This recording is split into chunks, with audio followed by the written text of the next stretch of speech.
This is the welcome song. Listen. We are delighted to have you in our presence this glorious day. Glad to have you. You are welcome in this house, and we hope and pray that you will enjoy your stay. You're free to worship. You're free to worship. You're free to praise. You're free to praise. For this is the day the Lord has made. So let's rejoice and be glad in it. We want to serve and take care of you. So make yourself at home. So UBC, let me hear you say this. You're welcome. You're welcome.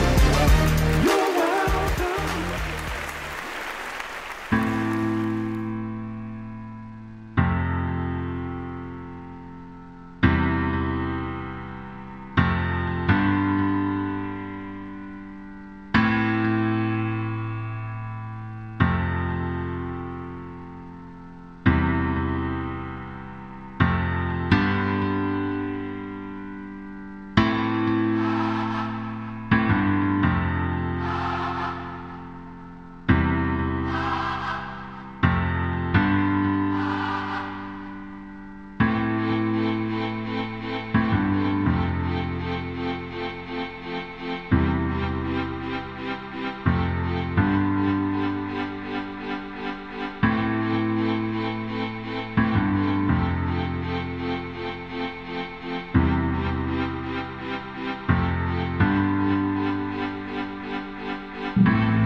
Come on, let's give the Lord a hand praise. God bless you. We are so excited about you joining us on this blessed day. We thank you for your tremendous support to this ministry and to this broadcast. We have a wonderful, wonderful program for you on this day. We are celebrating the life and the legacy of Dr. Martin Luther King Jr. and those ionic figures who have served and who have labored for so many years in the fight for freedom and for our civil rights. Let's give the Lord a hand praise for all of those freedom fighters.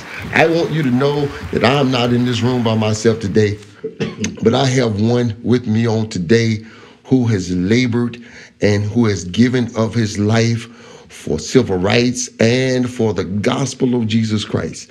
I'm so thankful to have Dr. John Mendez, the retired pastor of the Emmanuel Baptist Church right here in Winston-Salem, North Carolina. Come on, let's receive him on this day.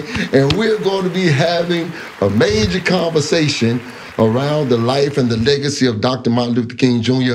and what we need to be doing today. So I'm going to ask that you would call up a family or friend, a pastor, a church leader, and you want to hear this conversation that we're going to be having about the life and the legacy of Dr. Martin Luther King Jr. How you doing, Dr. Mendez? I'm doing great. Glad to be here with you, Dr. Mack. Man, I'm so glad to have you with us. And I want you to know, man, that every time this time of the year comes around, I'm so reminded of people like yourself who've given of your life to continue to fight for civil rights and stand for justice for those who are in need of that. Tell me now, you actually met Dr. Martin Luther King Jr., is that right? Tell us about that. I went to a great church in Harlem, New York. And my pastor was one of the giants in the country at the time, with people like Dr. Sandy Ray, Gardner Taylor, Yes. and that group. He was the oldest man of them at the time, but he was held in high regard. And Dr. King, in fact, let me go all the way back, when he was in Harlem and was stabbed by a demented woman, the family stayed at the parsonage for a time, and I think they shared between Dr. Sandy Ray's home and the parsonage in Harlem. Dr. Maxwell, Clay Maxwell, was a very close friend of the King family. And growing up, I used to hear Dr. King Sr. and then Dr. King Jr., and we would have long conversations about them. At the time, I didn't realize how much I would really become involved with the work that he was doing. But as I got older, I felt that sense of calling and belonging. And so as a teenager, I was in the midst of all of them because of my closeness to Dr. Maxwell. Yes. And I used to work at his parsonage, clean his house, yes, when I really was reading his books in the library. And I learned what books preachers needed to read and to have in their possession. And any time during the day, one of the great preachers would stop by the parsonage to see Dr. Maxwell. And I remember Dr. Taylor coming, and then one day Dr. King showed up, you know, unannounced. It just happened to be on his way somewhere else. And then there was Wyatt T. Walker, about 5 blocks up the street. We became good friends when I was 15, serving on a panel one time together. And we were just surrounded at that time. So what I want to talk about is some things that people really didn't know about Dr. King.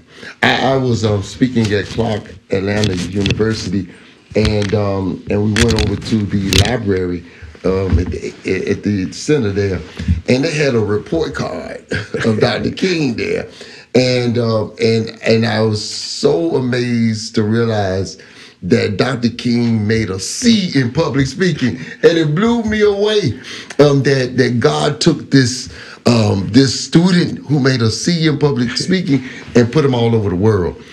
What people?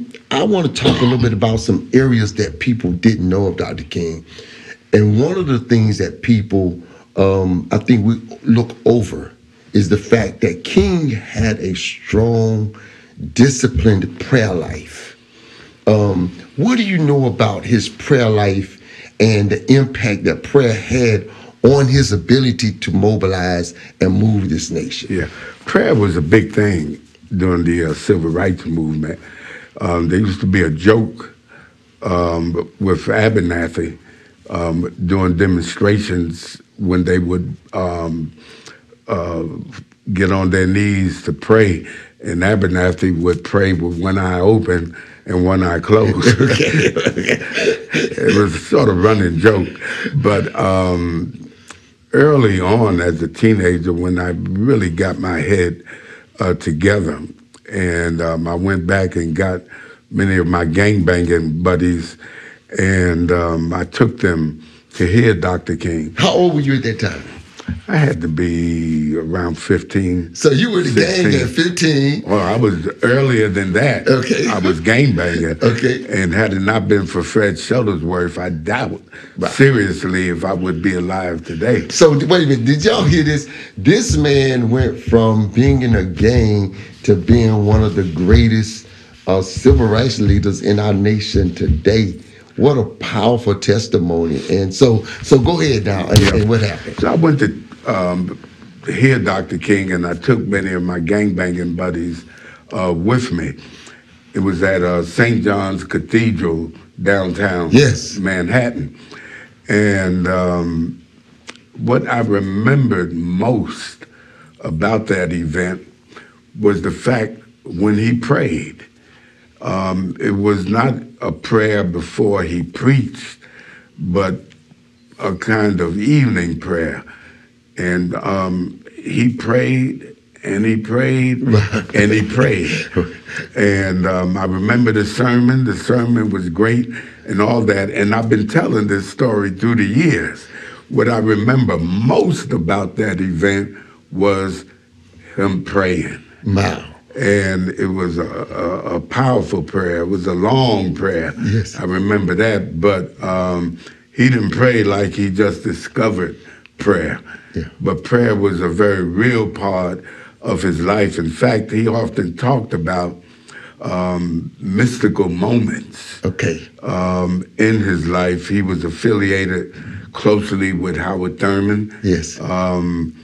Who, when he was stabbed in Harlem, New York, Thurman had one of those epiphanies and went to see Dr. King. He came all the way from Boston down to Harlem Hospital to see Dr. King and told Dr. King, you stay in this hospital as long as you can. King wanted to leave. Yeah, right. But Thurman counseled him to stay. Wow. See, these are the stories that I think people need to hear, just those humanistic moments. Dr. Mendez, you have a book coming out, and I want to congratulate you on this book. Dr. Mendez has a book coming out called Life and Liberation, and it'll be out sometime in February, so I understand.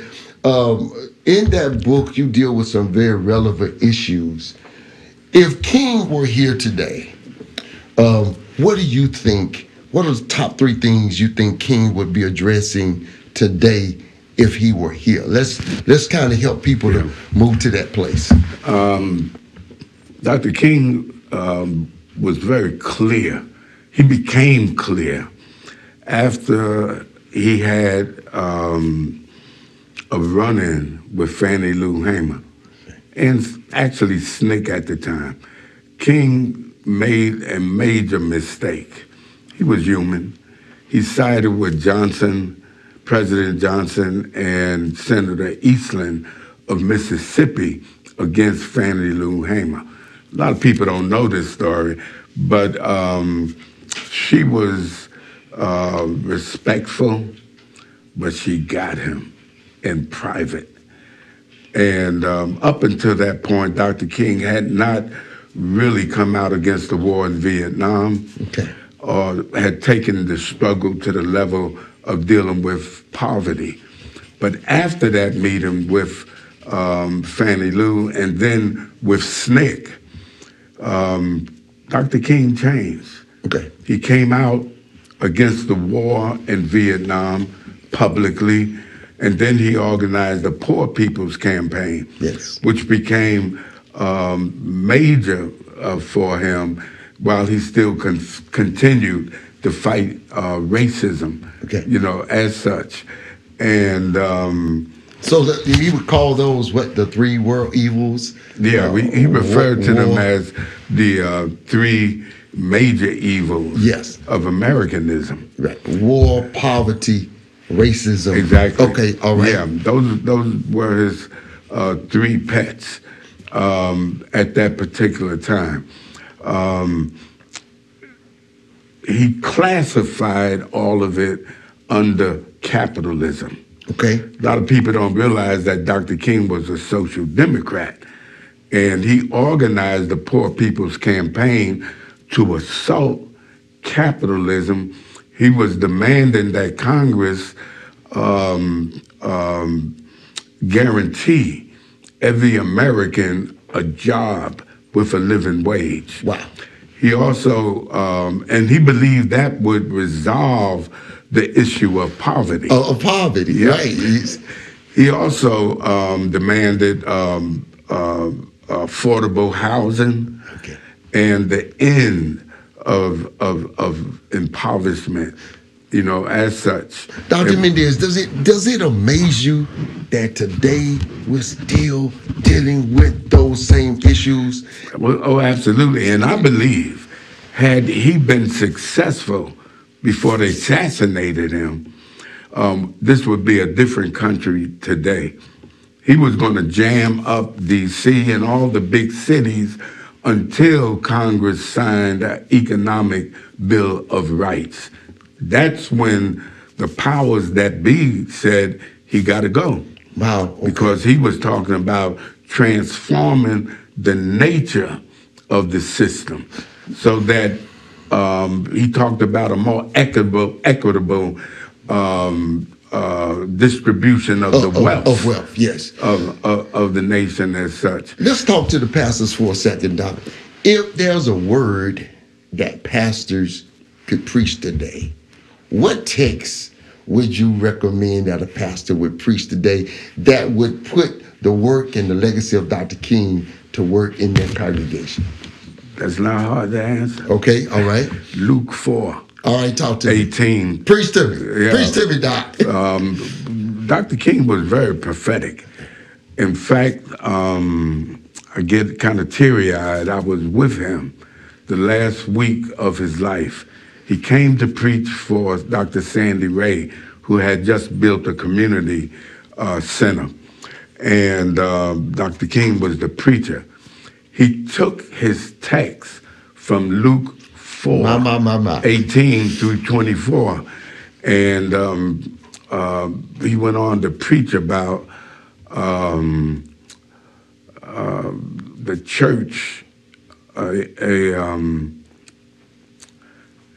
sort of getting a little away from me, but it was on being a responsible church. Yes.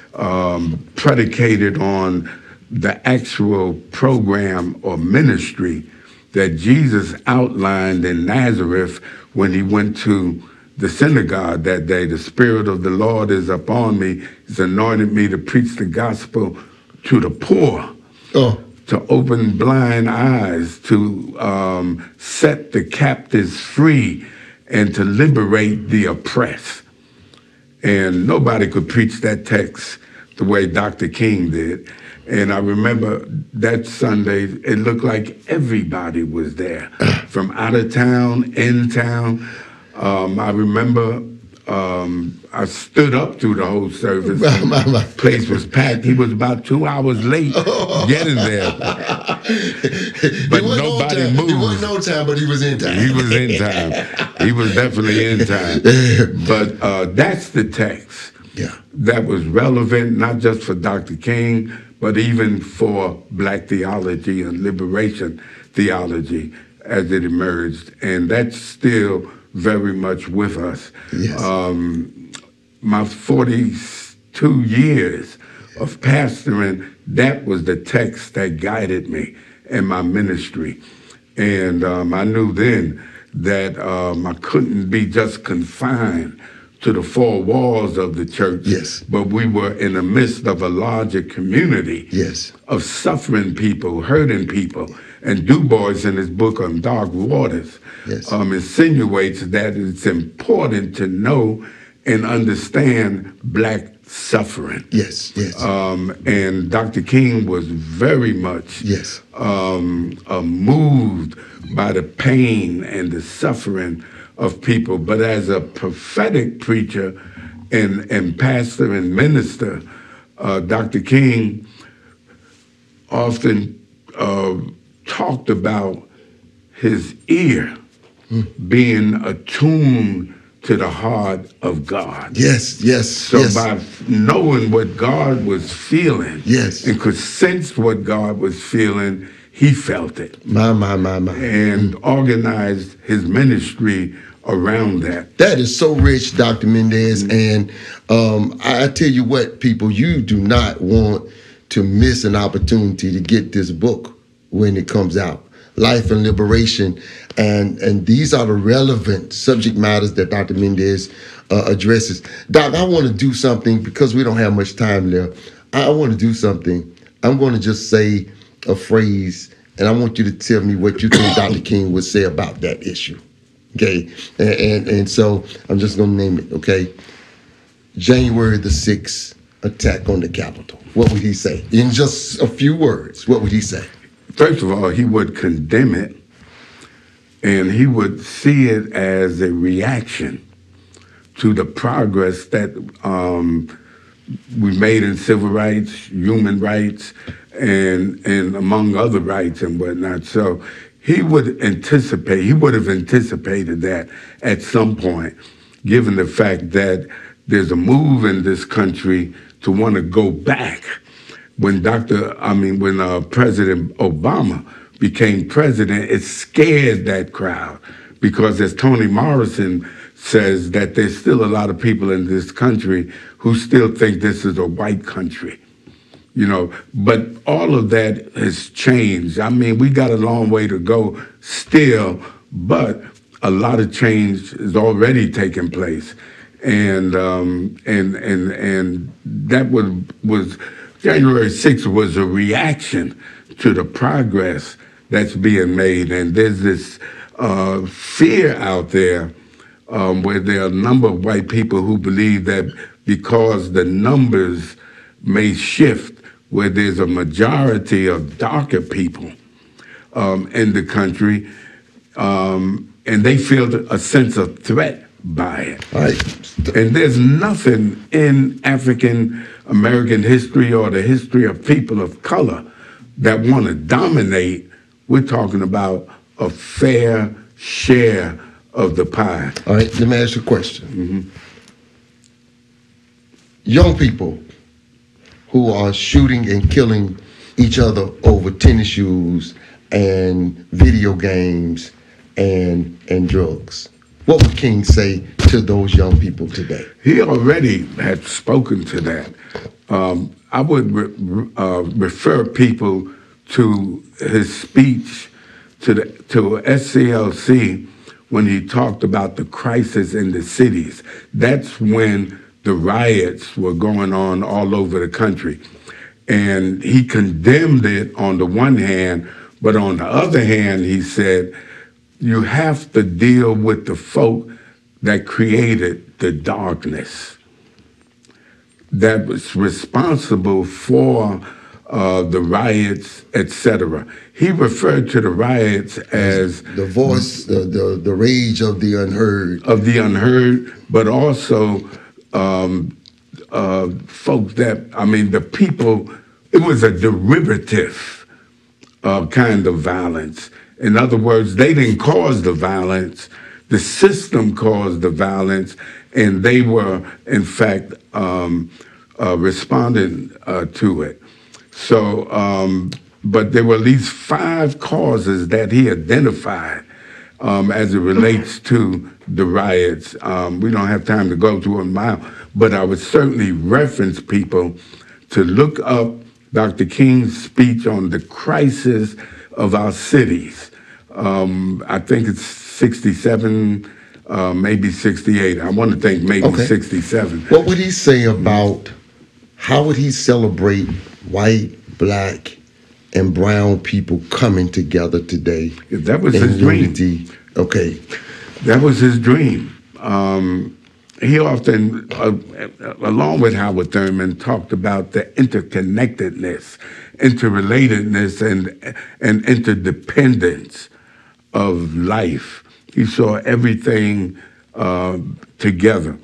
And he understood the reason why there was so much separation in the country was because of racism, which went all the way back to the 1400s and whatnot, that spilled over when Europe decided to use violence in order to conquest at least 2/3 of the world of color.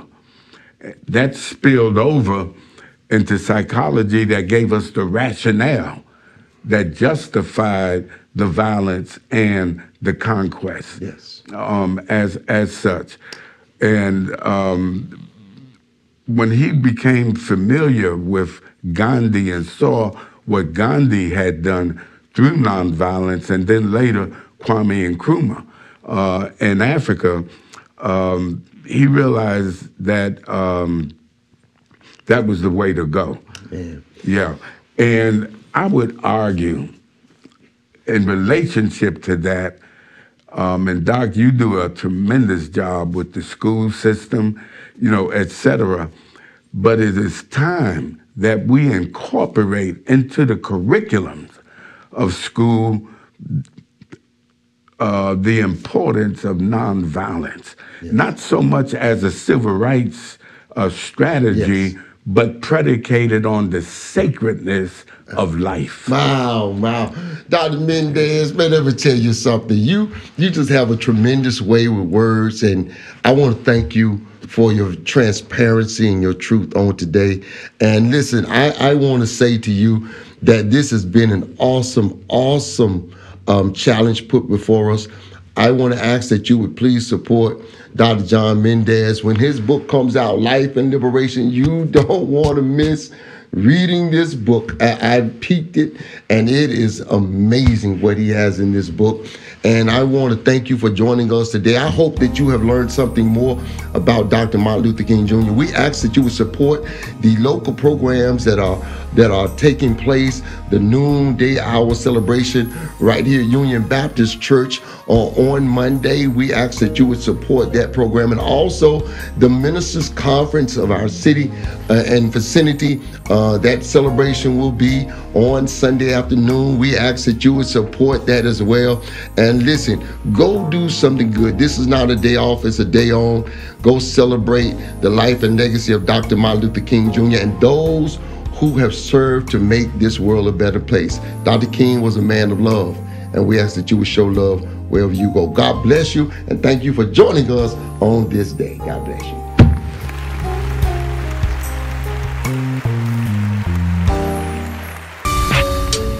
We invite you to make a contribution to the ministry. Through your giving, we reach our community and expand his kingdom. And we recognize the one who gave us everything.